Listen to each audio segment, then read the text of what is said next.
mau bahas satu topik yang sering banget jadi keinginannya kalian, yaitu trading for living. Kenapa semua orang pengen itu bisa trading for living? Karena mungkin enak, bisa kerja dari mana aja, kapanpun, tinggal di depan laptop atau even pakai handphone dan bisa hasilin duit.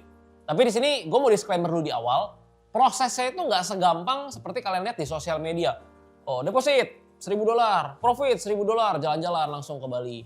Deposit $5.000, profit $10.000, beli motor baru, jalan-jalan ke luar negeri, atau beli mobil baru. Nggak semudah atau seindah yang kalian lihat di sosial media. Ruginya banyak, prosesnya panjang. Nah, di sini gue akan breakdown step by stepnya. Gimana caranya, mungkin one day nanti kalian bisa trading for living, tapi gue disclaimer di awal ya. Ini nggak untuk semua orang, dan basically kalau kalian mau dapetin uang, kalian mau cari wealth, kalian mau punya bisa traveling ke luar negeri apa segala macam, basically nggak harus dari trading, mau dari bisnis, dari kerja segala macam bisa. Yang penting kalian bisa invest, bisa lawan inflation ya. Jadi kalian punya aset bisa bertumbuh, nggak harus trading, sebenarnya bisa juga. Tapi di sini gue akan breakdown karena memang banyak yang request dan banyak dari kalian yang mau. Ini tapi sesuai realita dan fakta, bukan tanda kutip jual mimpi atau iming-iming kalian. Ayo trading, nggak. Gue akan selalu bilang di awal, susah, prosesnya panjang dan nggak semua orang bisa. Alright, kita akan ngomongin trading for living. Nah ini kan kita ngomongin for living ini kan konteksnya adalah kebutuhan hidup. Dan kebutuhan hidup ini setiap orang beda-beda. Hidup yang cuma sekedar hidup aja 3 juta is enough ya. 1 bulan hidup bisa aja. Even gue dulu, tapi ya nggak sekarang ya. Ini mungkin sekitar 8 tahun lalu, gue sebulan 2 juta ya hidup kok. Tapi apakah hidup yang nyaman? Tidak. Apakah itu hidup yang gue mau? Belum gitu. 10 juta? Bisa, udah mulai enak. Atau 20 juta? Atau yang misalkan benar-benar nyaman lah di Jakarta, around 30 sampai 50 maybe. Kalau 100 ya udah enak lah, mungkin udah bisa kalau 100 udah bisa pakai mobil yang jauh lebih bagus, rumah sewa rumah misalkan yang lebih besar, dan mungkin jalan-jalan ke luar negeri 3 sampai 4 kali setahun bisa. Tapi ini kita ngomong 30 sampai 50. Nah ini kan beda-beda ya for living tiap orang. Kita mau angka segini, 30 sampai 50 juta misalkan dalam 1 bulan. Apa yang bisa membawa kita ke sini? Apa yang bisa membawa kita ke sini? Kalau misalkan lo bisa buat 3 juta per bulan, ya lo udah bisa nih, misalkan lo udah bisa trading 3 juta per bulan. Habis itu lo trading for living. Menurut gue ini adalah sebuah keputusan yang ibaratnya kurang tepat. Bukan gak baik, tapi kurang tepat. Kenapa? Karena kalau lo ngomongin 3 juta, ya 10 juta, kerja untuk dapetin segini ya 3 juta, even bisa lebih gitu, 5, 7, atau 8 gitu. Untuk apa lu capek-capek nih ya lu paksain trading for living untuk dapetin 3 juta, tapi lu pasti punya banyak waktu luang yang bisa lu pakai untuk kerja untuk dapetin misalkan 7 juta, 8 juta, 10 juta, atau even 20 juta.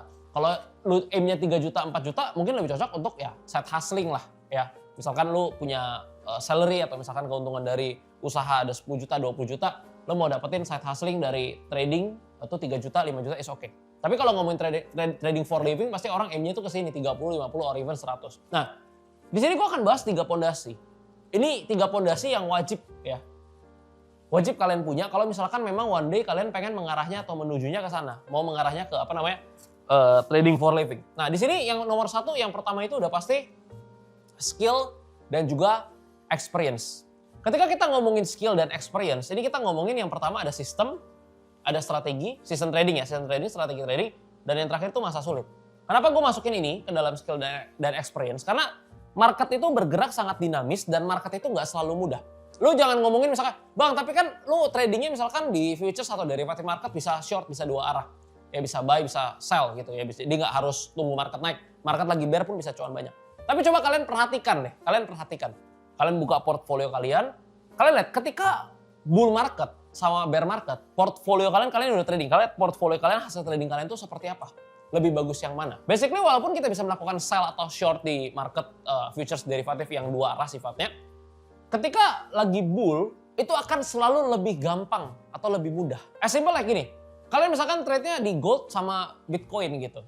Oke lah, misalkan bear market kalian biasnya sell, kalian sell untung terus. Investment portfolio kalian kan rugi kalau kalian invest lagi di Bitcoin atau gold. Apakah semua modal kalian untuk trading? Kan enggak. Mayoritas modal kita pasti kan di investment portfolio. Mungkin kita pakai buat trading, nanti kita akan bahas ya modal trading. Mungkin cuma 3%, 5%, or even 1% kalau modalnya udah besar. Jadi ketika kita ngomongin market lagi bull itu udah pasti jauh lebih gampang. Dan kenapa di sini ada dua kata ini masa sulit? Karena marketnya itu nggak selalu bull, market itu nggak selalu enak. Ini videonya cukup relate di kondisi seperti sekarang. Kalian lihat Bitcoin turun dari 100.000 lebih turun sampai 60.000. Gold yang udah all time high 5.000 sekarang turun sampai 4.000-an. Saham Indo IHSG turun sampai 5.400, BCA turun sekitar 57 sampai 58% dari all time high-nya. Saham US mungkin ya belum, masih all time high. Jadi di masa sekarang kalian coba buka portfolio kalian, invest di saham Indo mungkin lagi rugi, di daerah juga lagi melemah, invest di gold yang beli di pucuk mungkin lagi rugi, invest Bitcoin yang beli di pucuk pun lagi rugi. Even gue yang udah early masuk pun, yang udah floating banyak ya di portfolio investmentnya karena gue belum taking profit, itu udah kegerus banyak banget. Karena ya marketnya nggak lagi bull, ini lagi dalam masa sulit. Ketika kalian mau trading for living, balik lagi pondasinya itu ada di sini, skill dan experience itu ada 3. Kalau sistem udah tau lah, sistem trading kan, kita trading ya mesti ada sistem, kalau nggak ada sistem udah pasti nggak bisa. Strategi trading udah pasti ada, ini ada banyak sekali, ini nggak ada yang paling bagus, yang paling cocok dan bisa sustain di diri kalian aja. Dan ini yang paling penting sebenarnya masa sulit. Karena ketika kalian punya sistem, punya strateginya, ini bisa survive di bull market, bisa cuan banyak. Pertanyaannya satu, ketika marketnya lagi di kondisi seperti sekarang, IHSG kita lagi drop, yang trading saham mungkin, yang trading misalkan goldnya lagi drop, Bitcoin lagi drop, di masa sulit ini kalian bisa bertahan nggak, bisa survive nggak? Atau jangan-jangan portfolio hancur dan kalian udah gue pensiun aja gitu. Atau mungkin profit 3 tahun yang udah kalian kumpulin habis dalam waktu 1 tahun ini ketika bear market besar-besaran terjadi. Nah, trader yang bisa melakukan trading for living ini adalah trader yang punya experience yang bisa bertahan atau survive di masa sulit. Itu baru 1 poin loh. Kita ngomongin pondasi. Baru 1 poin ya, baru 1 poin. Udah serumit ini, sesusah itu. Nggak gampang, ya. Kita lanjut ke poin nomor 2 biar nggak kelamaan. Psikologis. Ini psikologis yang menurut gua 180 derajat sangat amat berbeda. Kalau hari ini misalkan gua kerja as misalkan manager atau misalkan apalah, pokoknya gua dapat salary misalkan around 30 sampai 50 juta setiap bulan. Ya, habis itu tradingan gua misalkan lagi underperform, bulan ini gua rugi 10 juta. Gue rugi nih 10 juta. Tapi di sini gue dapat gaji 30 juta as a manager misalkan di perusahaan. Pusing nggak? Kesel ya lah, rugi karena kan trading nggak bisa untung terus lagi rugi 10 juta nih misalkan, lagi minus 10 juta. Tapi apakah gue harus stres sampai nggak bisa makan, nggak bisa tidur? Nggak juga. Gue punya gaji di sini kok 30 juta. Dan bulan depannya gue bisa trading lagi dengan objektif. Bulan depan mungkin gue bisa profit 7 juta atau 8 juta, bulan depannya lagi profit 8 juta, 2 bulan udah recover, balik loss-nya. Gue nggak perlu terburu-buru. Gue nggak perlu melakukan revenge yang gimana-gimana. Gue lakuin aja sistem sama strategi trading yang gue punya. Kenapa? Karena di sini gue tradingnya for side hustle, ya, for side hustling. Gue punya source of income pertama gue ini yang 30 juta tadi, ya, gajian gue. Atau misalkan gue usaha lah, gue misalnya punya income 30 juta, 50 juta. Nggak masalah ya, gue akan bisa objektif terus. Tapi secara psikologis, kalau misalkan gue melakukan trading for living, nggak ada source of income lain. Jadi source of income utamanya itu adalah dari trading, ya. Jadi yang lainnya itu malah yang kecil-kecilnya itu dari yang lain, yang gedenya ini malah yang utamanya dari trading. Ketika gue misalkan lagi rugi 10 juta, rugi 20 juta, rugi 30 juta, secara psikologi itu akan jauh amat berbeda. Apalagi beruntun ya ruginya. Bulan Januari misalkan rugi 10-20 juta, bulan Februari rugi 30 juta misalkan, bulan Maret pas lagi rugi 3 bulan berturut-turut. Wah, itu secara psikologis akan jauh lebih berat dan objektivitas pasti menurun dan ada keinginan untuk melakukan revenge karena pengen balikin kerugian tadi. Karena kalau rugi lagi gue gak makan, kalau rugi lagi gue gak makan. Secara psikologi sangat amat berbeda. That's why gue selalu bilang ke kalian, kalau kalian baru start mau terjun ke market, ekspektasinya diturunin dulu. Oh, gue mau beli Lambo, gue mau beli Ferrari dari trading. Turunin dulu ekspektasinya. Kalian belajar dulu, rasain dulu di market, dewasa dulu di market. Nanti urusan trading for living itu belakangan, di tahun ketiga, tahun keempat, tahun kelima. Jangan tiba-tiba cuk bawa 100 juta ke market. Gue mau trading for living. Tau-tau malah habis, malah stres gitu, dan malah wah ini scam, ini judi nih. Nanti malah kayak gitu. Jangan. Jadi ekspektasi pas kalian terjun ke market pertama kali turunin dulu ya, karena realita itu sangat pahit. Di psikologi ini yang mungkin di tahap nomor 2 ini yang gak semua orang bisa menurut gue. Karena apa yang gue bilang tadi, kalau hari ini gue dapat misalkan income 100-200 juta dari sebelah sini, gue rugi 30-40 juta, gue akan bisa objektif. Tapi kalau misalkan gak ada di sini, ya gue rugi 30-40 juta, objektivitas pasti menurun. Ya ini psikologis ini sangat amat susah. Dan apakah pertanyaannya semua orang harus trading for living? Enggak juga gitu. Selama kalian bisa make money dari trading ya, Why not gitu? Apakah harus semua untuk cover kebutuhan itu? Nggak harus juga. Kalian kerja mah kerja aja, kalian bisnis ya bisnis aja. Ada waktu, ada momen, ada peluang, baru trading gitu. Jadi nggak harus yang ini ya. Tapi kita udah ngomongin nomor 2 tadi, kalau kalian one day bisa ternyata kalian psikologisnya kuat, bagus, kalian atur semuanya dengan baik dan tertata rapi, ya mungkin one day kalian bisa melakukan trading for living. Nah yang ketiga, ngomongin modal. Ya namanya kita ngomongin trading udah pasti butuh yang namanya modal. Kalau modal untuk belajar sih ya seperti yang gue bilang ke kalian. Mau 1 juta, 2 juta masuk ke akun saya bisa aja buat belajar. Buat backtest, forward test. Pakai akun demo pun bisa aja belajar. Tapi kalau kita ngomongin trading for living itu kan tadi ada certain number ya. Misalkan 30 juta atau 50 juta atau 100 juta. Yang kita mau aim. Artinya setiap kuartal lah, kita nggak bagi tiap bulan karena ada bulan-bulan yang mungkin kita bisa mengalami kerugian. Kita mau aim angka tersebut berarti kita butuh modal. Dan modalnya itu yang pertama bukan modal tradingnya. Banyak yang salah. Modal utamanya itu adalah dana daruratnya dulu. Kenapa? Seperti yang gue bilang tadi, lo lagi bulan Januari merugi 20 juta, bulan Februari rugi 30 juta, bulan Maret rugi 15 juta. Mau makan apa? Mau bayar listrik gimana? Bayar bensin gimana? Kan lagi rugi konteksnya. Gimana untuk hidup? Harus ada ini. Dan kalau dana darurat itu kan biasa kalau gue ngomongin untuk orang normal yang nggak lakukan trading itu 12 bulan itu udah 12 bulan pengeluaran ya mungkin is enough lah. Tapi kalau kita ngomongin trading mungkin ini gue ganti ke 18 sampai 24 bulan. Kenapa? Karena ketika terjadi bear market, ketika terjadi misalkan resesi atau market lagi nggak enak, lagi susah banget, atau mungkin lu, gue stop trade dulu mungkin 1-2 bulan ini karena market lagi nggak menentu, susah lu prediksi, nggak ada momentum, nggak ada peluang, lu kan harus tetap makan, bayar bensin, bayar listrik, ya, makanan di rumah, beli sayur, beli daging apa segala macam. Kalau nggak ada duit kan nggak bisa hidup, nggak bisa survive. Makanya dana darurat ini bikin 18 sampai 24 bulan. Ketika lagi loss beruntun, ketika ada masa sulit, ketika lu lagi nggak bisa trade, ya lu bisa tetap hidup dari sini. Ini yang paling penting dulu. Ya, jadi modal itu bukan modal trading tapi dana daruratnya dulu. Pengeluaran gimana lu? Kebutuhan hidup misalkan 20 juta nih. Sebulan.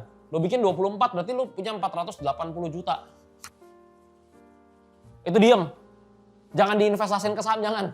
Itu diem, bener-bener diem doang. Untuk keadaan darurat. Ketika lagi masa sulit. Ya, that's why tadi kan gue bilang skill dan experience itu bisa survive di masa sulit. Salah satu strateginya ini punya dana darurat. Baru udah ini beres, baru kita masuk ke modal tradingnya nanti. Ya. Modal tradingnya itu, nah ini kita ngomongin nanti return realistis. Gue gak suka ngomongin per bulan karena balik lagi ada bulan-bulan di mana kita bisa mengalami kerugian. Contoh di tahun lalu ada 2 bulan ya dari 12 bulan yang gue mengalami rugi. Ya jadi porto tradingnya semua dalam bulan tersebut rugi, pasti diakumulasikan. Nah jadi gue bikinnya itu per kuartal atau per semester juga boleh lah.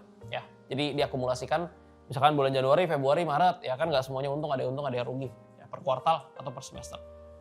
Ini tapi harus dari modal trading ini kan nanti akan masuk ke sebuah return yang realistis. Misalkan pas dibagi per bulan berapakah per tahun lah misalkan biar gampang ya. Apakah 30%, apakah 50%, apakah 70%?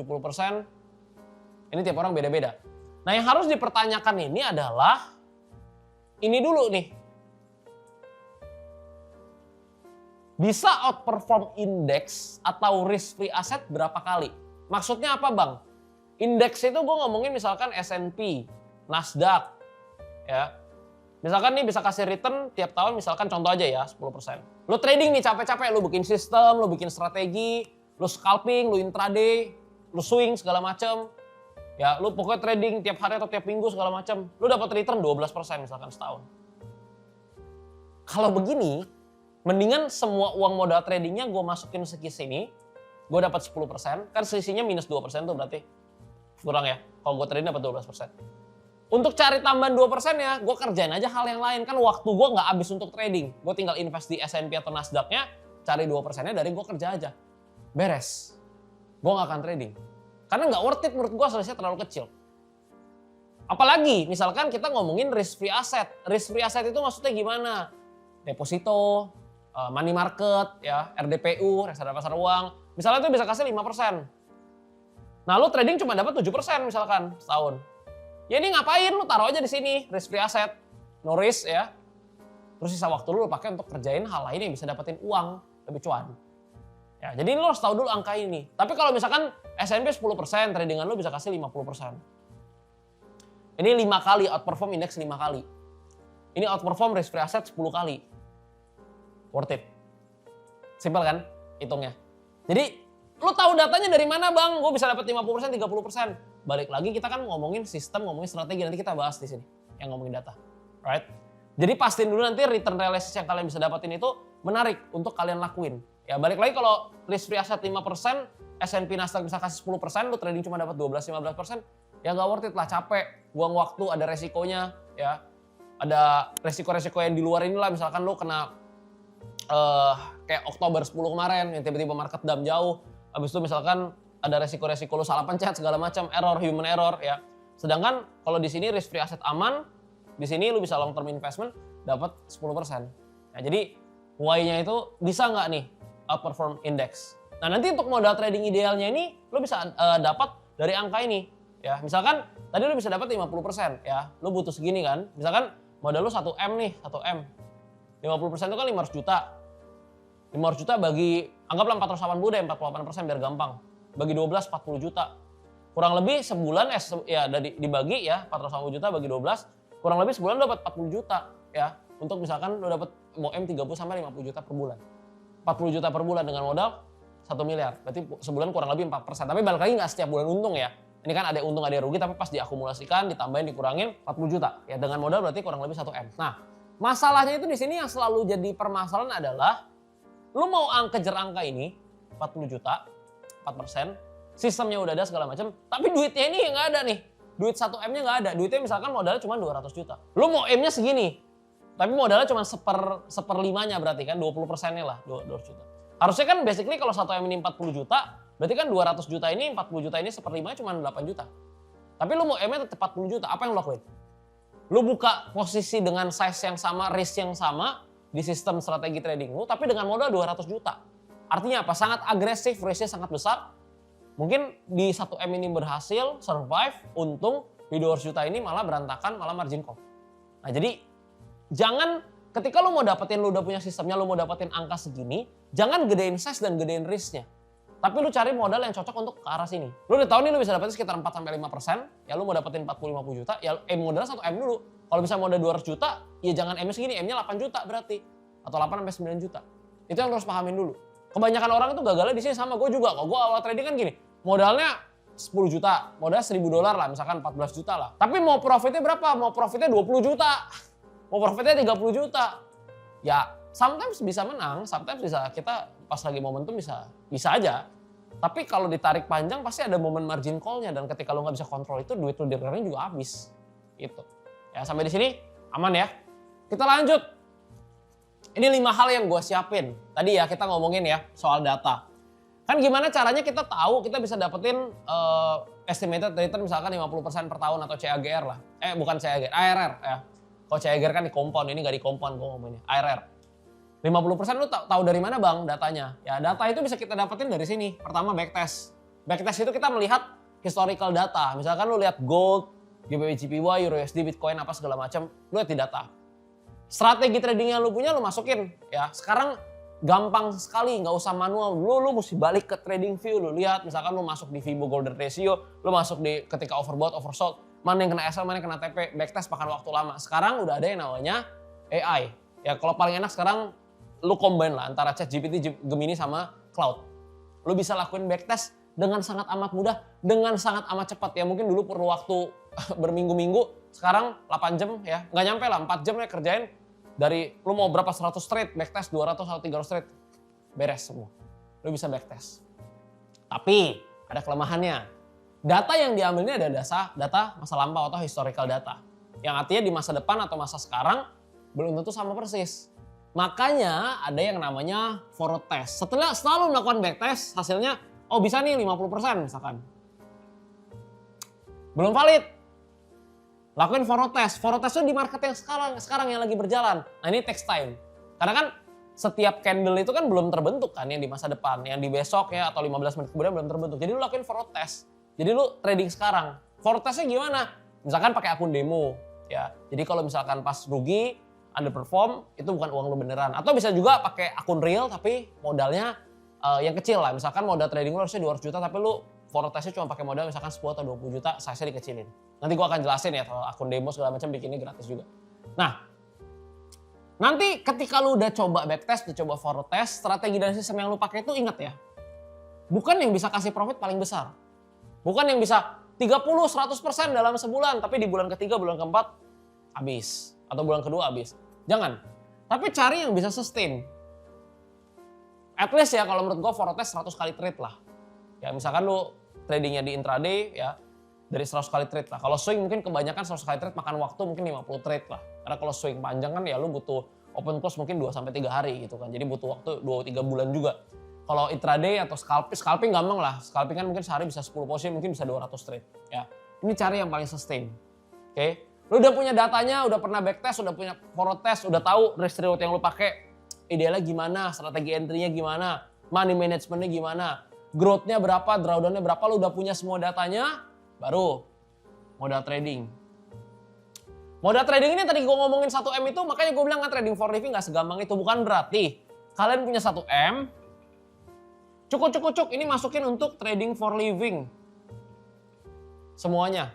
Kalau kayak gini, objektivitasnya nggak mungkin 100%, mungkin 20-25%. Kalian trading dengan ketakutan. Lu bayangin gue punya duit cuma 1M nih, ya.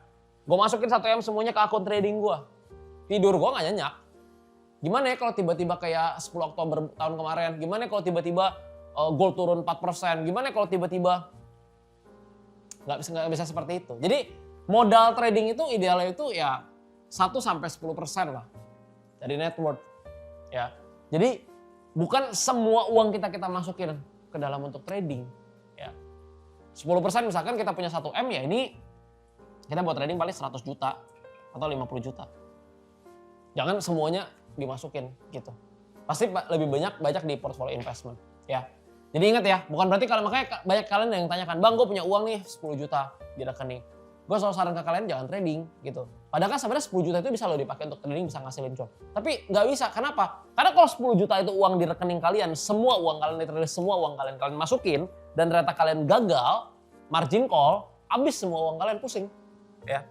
Jadi gue nggak pernah menyarankan, gue selalu sarankan kalian udah punya dana darurat, udah punya cash flow yang stabil, kalian belajar trading, kalian punya modal misalkan 100-200 juta di rekening, baru kalian pakai 10-20 juta untuk trade.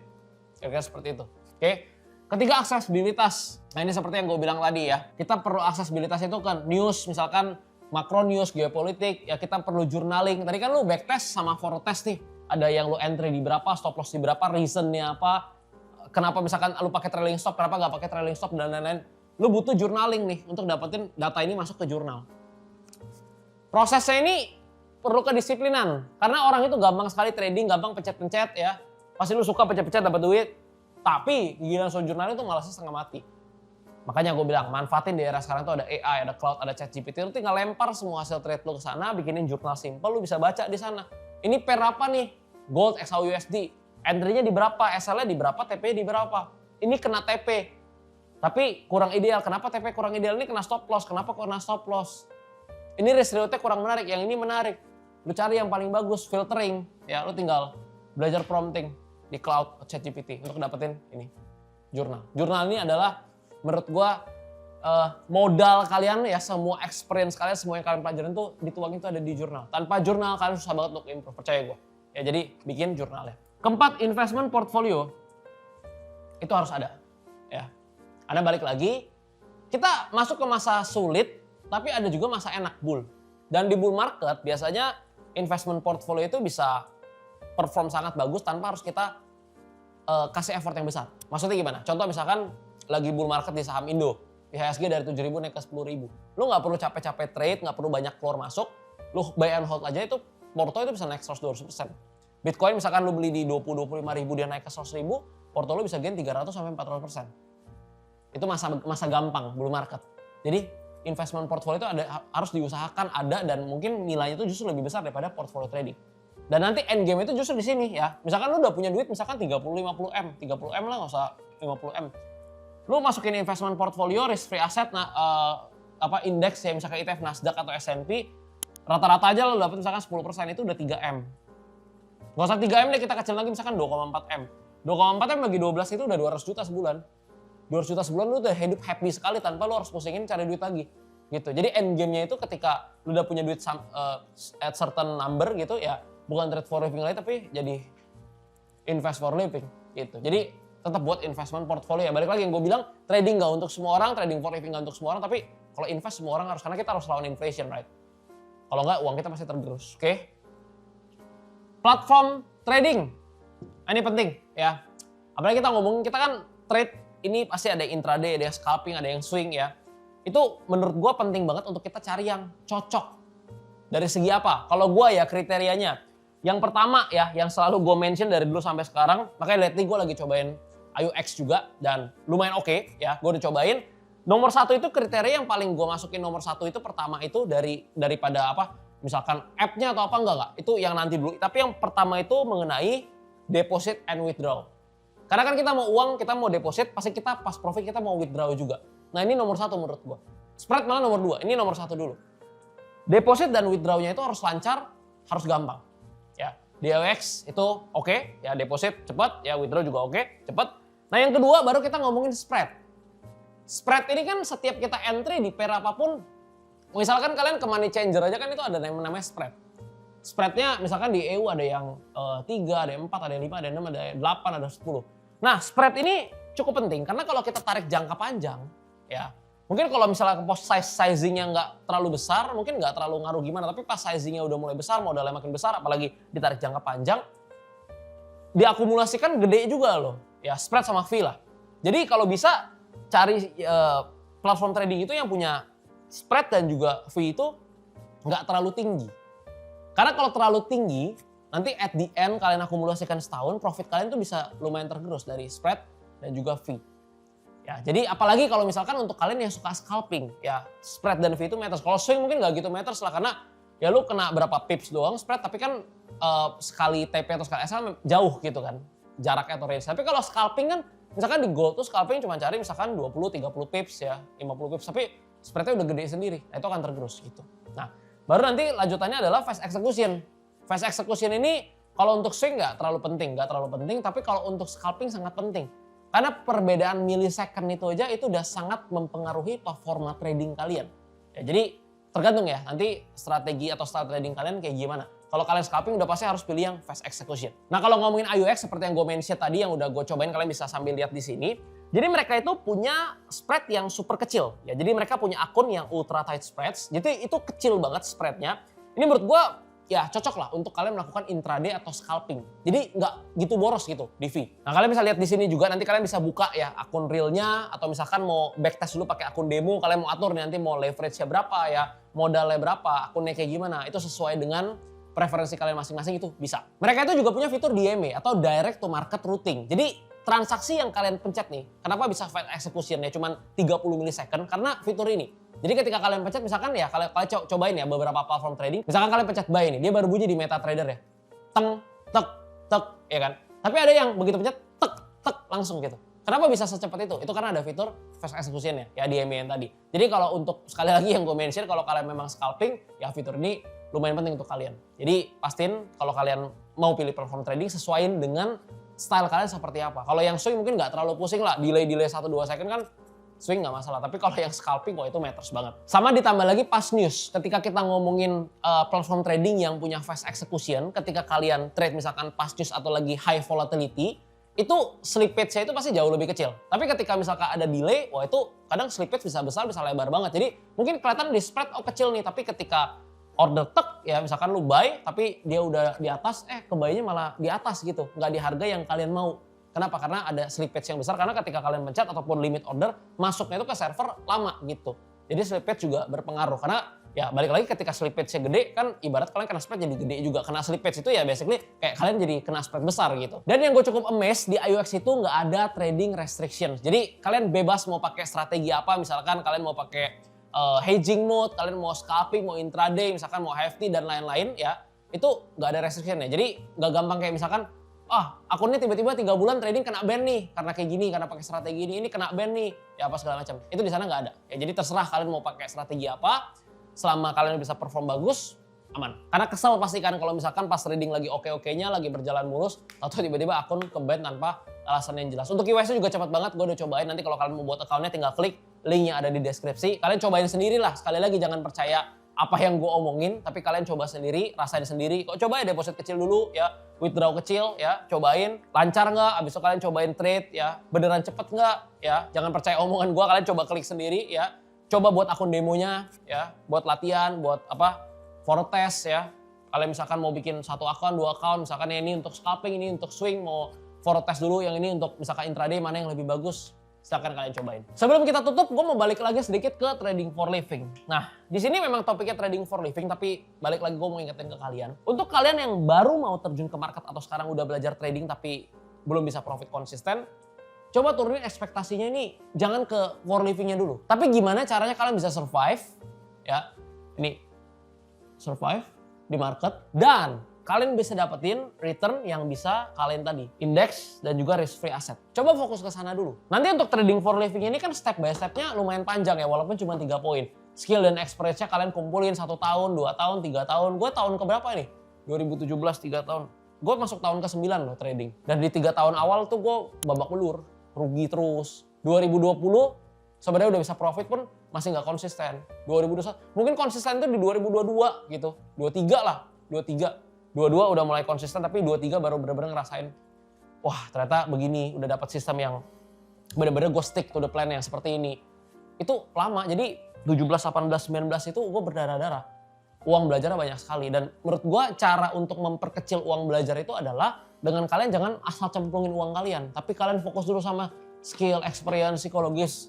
Nih, data paling penting, masuk ke journaling. Itu yang kalian tajamin dulu. Pikirin gimana caranya gue bisa outperform indeks misalkan 5 kali, 8 kali, 10 kali. Ya. Ketika kalian udah bisa ini adalah modal kalian, pondasi kalian. Nanti ketika kalian sambil kerja, bisnis segala macam, udah ada modalnya, nanti baru pelan-pelan kalian bisa nentuin sendiri. Gue bisnis, gue bisa hitung-hitungan sendiri lah. Ini gue bisnis, gue kerja dapat segini. Ini gue trading dapat segini. Ya, misalkan gampang ya, ini dapat 10-20 juta trading. Ini kerja bisnis masih dapat 50 juta. Jangan berhenti kerja, jangan berhenti bisnis. Ini masih 50 juta, kok ambil terus aja cash flow-nya. Ini jadi side hustle dulu. Tapi nanti ketika udah misalkan jalan 7 tahun, 10 tahun, kalian punya investment portfolio juga udah makin besar. Di trading kalian bisa dapat 80-100 juta ya. Yang tadinya cuma sebagai side hustle udah naik 80-100 juta. Income kalian di sini masih 50-60 juta. Kalian berasa, gue capek, gue mau fokus di trading, gue mau trading for living, gue udah bisa, gue udah siap. Baru jalanin. Gue nggak tiba-tiba masuk ke market, oke gue berhenti kerja, gue langsung trading for living. Nggak. Di awal-awal ya gue punya ekspektasi kayak gini, pas udah jalanin enggak. Gue tetap kerja ya, bagusin cash flow, gedein portfolio investment, pas udah mulai jalan 2023, ya 22, 23, ini udah bisa sustain, baru bisa trading for living. Prosesnya panjang dan balik lagi nggak harus di derivatif atau futures market. Kalau modal kalian nanti udah besar, mau di US stock ya, bisa ya, mau di saham, bisa aja. Ya mau di spot market only, bisa aja. Ya, jadi nggak harus di derivatif yang menggunakan leverage. Kira-kira seperti itu. Video cukup panjang, gue harap bisa membukakan mata kalian seperti biasa. Setiap video yang gue buat di channel YouTube ini nggak pernah memberikan kalian ekspektasi berlebih, tapi gue selalu ngomongin realita pahit, ya apa adanya, sesuai yang emang udah gue jalanin, sesuai pengalaman dan experience yang gue punya. Harapannya bisa membantu kalian supaya kalian bisa punya perjalanan trading yang lebih tertata dengan baik dan kalian bisa belajar sedikit dari pengalaman gue. Ambil yang cocok, buang yang nggak cocok dengan kalian. Seperti biasa kalau kalian suka videonya jangan lupa like, comment, subscribe, nyalain notifnya. Komen kalau ada pertanyaan, sampai ketemu di video berikutnya. Salam cuan.